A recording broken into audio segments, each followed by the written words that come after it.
You are watching PR English Shorthand Dictations YouTube channel. This is English Shorthand Dictation number 287 and the dictation speed is 120 words per minute. Ready? Start.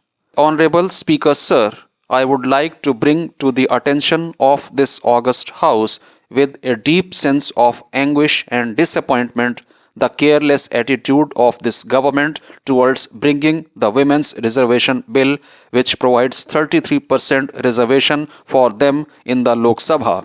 This government had proudly announced in its manifesto that it would implement and bring out this bill as soon as it assumed office. It has been 9 years since it has come to power with a thumping majority, but still the bill has not seen the light of the day. This shows that their manifesto is a farce.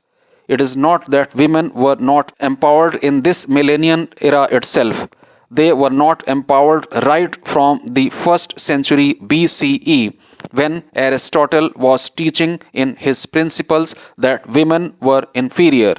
At that time, there was one woman who disguised as a man and got the doctoral degree to be celebrated as the first woman doctor in the world.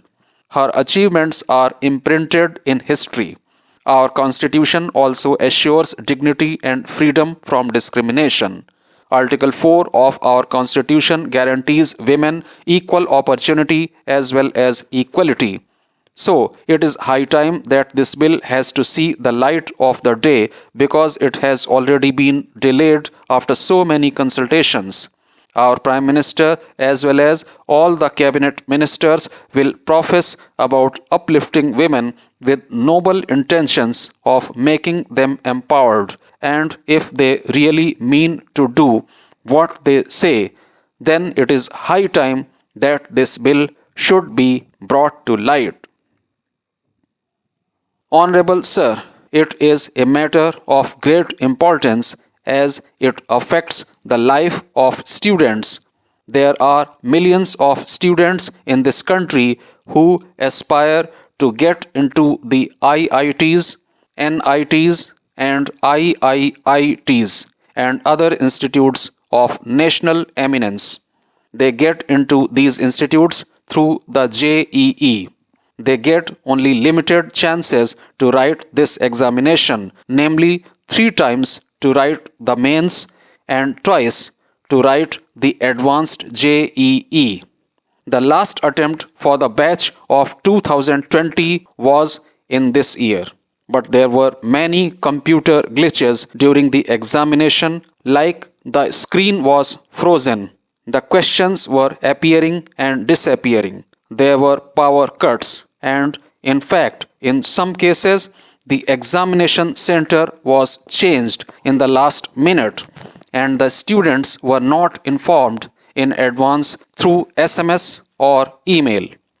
So, many of them have exhausted their 3rd attempt this year, and they cannot write another attempt.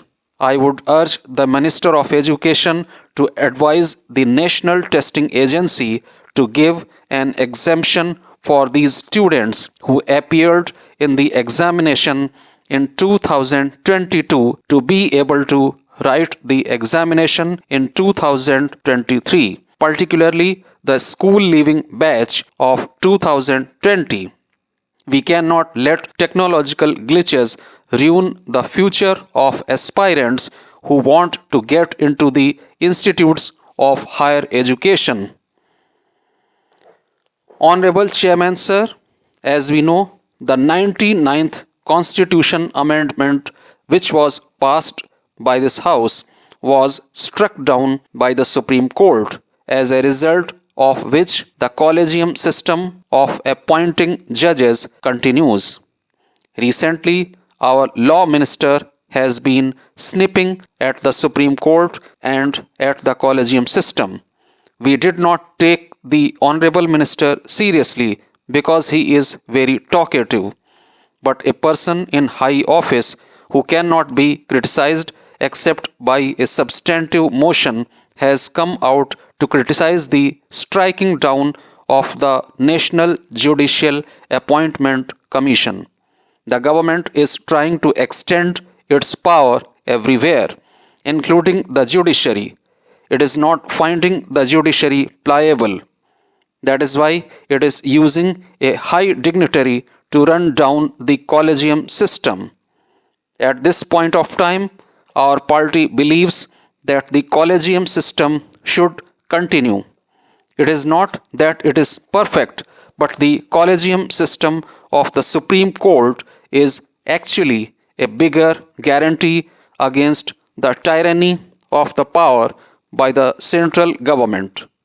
I oppose the comments made by the high authority and also by the law minister against the Supreme Court and the collegium system. We will oppose all efforts to run down the independence of the judiciary, which is one of the pillars of the constitution, which this government is trying to bring down. Mr. Chairman, sir, our state of Kerala is facing seasonal water shortage ranging from 2 to 6 months a year, with an annual water availability of about 48,000 million cubic meters. The per capita water availability is only 1,350 cubic meters per annum against a requirement of 1,800 cubic meters. In our state, 44 rivers contribute more than 80% of our water needs. Decline of these river systems is the main reason for the water scarcity.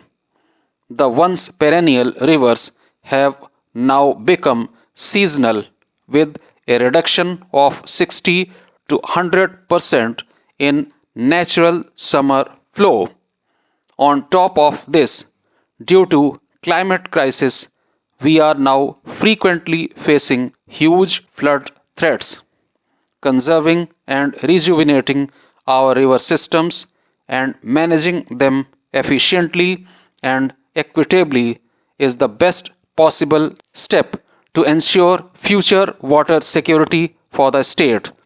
In this context, we have initiated an attempt to prepare a river action plan for 2 of the main rivers in my constituency, with support from premier research institutes and various government departments and local self-governments and NGOs.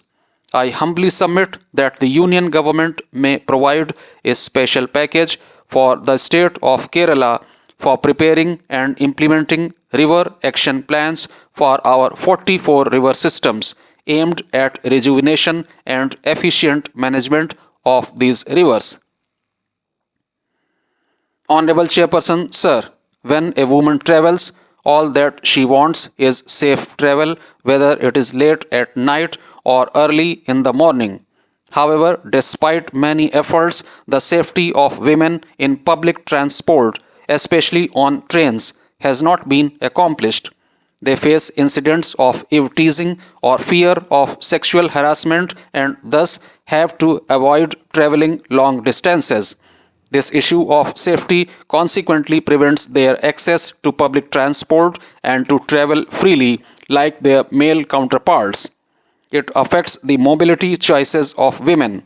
They may adopt different strategies, such as avoiding travel at certain times, traveling in groups, or avoiding travel altogether. These barriers faced by women due to lack of safety can affect their access to opportunities and impact their autonomy. Thus, along with the current measures and acts, having a ladies' special train will help us in achieving our goal of increasing the safety and security of women passengers and removing the barriers to women's safe access to public transport. Therefore, I request the Honorable Minister of Railways to introduce a special sleeper class train with all compartments reserved for women passengers, as it would ensure a safe travel experience for women from all backgrounds. Sir, the Insurance Regulatory and Development Authority of India is a regulatory body tasked with regulating and licensing the insurance and reinsurance industries in India. The IRDA has a new proposal to bring Bima Sugam Exchange against the interest of insurance industry and its policy holders.